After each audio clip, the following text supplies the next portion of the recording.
మన కాకినాడలో మన చెన్నై షాపింగ్ మాల్ ప్రముఖ సినీతార మృణాల్ ఠాకూర్ చేతుల మీదుగా రేపే గొప్ప ప్రారంభం. The Chennai shopping mall, main road, Kakinada. నమస్తే, వెల్కమ్ టు స్పెషల్ డ్రైవ్. నేను శ్రీకాంత్. 107 సీట్లను గెలుచుకున్నటువంటి తమిళనాడు టీవీకే లార్జెస్ట్ పార్టీ ప్రభుత్వాన్ని ఏర్పాటు చేయడానికి ఆపసోపాలు పడుతోంది. గవర్నర్ ఇప్పటికి 2 సార్లు కలిసినా కానీ తమిళనాడు రాష్ట్రంలో ప్రభుత్వాన్ని ఏర్పాటు చేయడానికి ఇంకా ఉత్కంఠ కొనసాగుతూనే ఉంది. విజయ్కు అటు వీసీకే వామపక్షాల మద్దతుపై సస్పెన్స్ కూడా కొనసాగుతూనే ఉంది.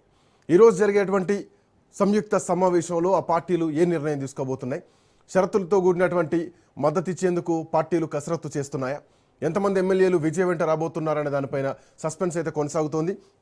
మద్దతు ఇస్తే వీసీకే వామపక్షాలకు ఎలాంటి పదవులు ఇవ్వబోతున్నారన్నటువంటి చర్చ ఒకవైపు నడుస్తోంది.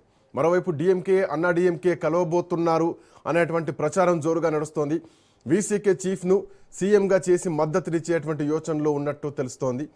విజయ్ను అడ్డుకోవాలని ద్రవిడ పార్టీలు ప్రయత్నం ముమ్మరం చేస్తున్నాయి. ఇంకోవైపు డిఎంకే అన్నా డిఎంకే కలయికపైన విజయ్ పార్టీ వ్యూహం ఏమిటి? ఆ 2 పార్టీలు కలిస్తే మూకుమ్మడి రాజీనామాలు తమిళనాడులో జరగబోతున్నాయా?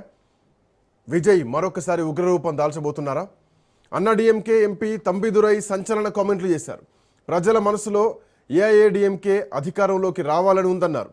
సరైన సమయంలో అది జరిగే అవకాశం ఉందంటూ తంబిదురై చేస్తున్నటువంటి కామెంట్స్ ఇప్పుడు రాజకీయ వర్గాల్లో చర్చనీయాంశంగా మారింది.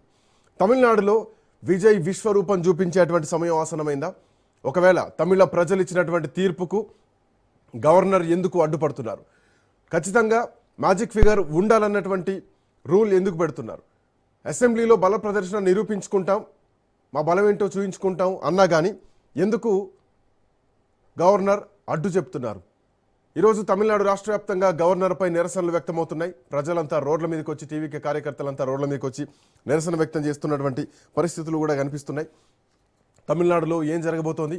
విజయ్ ముఖ్యమంత్రి అయ్యే అవకాశం లేదా? ఏఐడిఎంకే ముఖ్యమంత్రి అయ్యేటువంటి అవకాశం ఉందా? డిఎంకే బయట నుంచి మద్దతు ఇచ్చేటువంటి ఛాన్సెస్ ఉన్నాయా? అదే జరిగితే తమిళనాడు రాజకీయాల్లో ఒక భారీ ప్రకంపనలు రావడం ఖాయం. ప్రజల్లో ద్రవిడ పార్టీలు చులకనవ్వడం కూడా ఖాయం.